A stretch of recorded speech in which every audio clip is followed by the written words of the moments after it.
саламатсызбы? Кутапкан эне кандайсыз? Мен Элмирам ошо 2010-жылы өтүп кеткен, апам өтүп кеткен Элмирам баласы болом.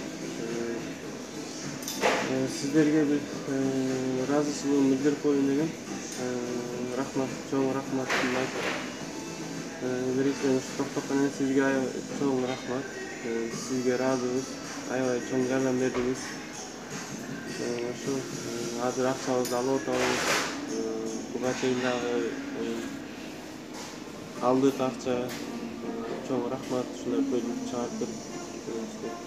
Токтоккан эне сизге да аябай чоң рахмат. Өзүңүз чуркап ушуну бөлүп чыгартып берип атабыз. Ошол азыр дагы кыйбыша келдик, ошо акчаны алган, калган акчасын алган. Ошол чоң рахмат сизге. Рахмат сизге да.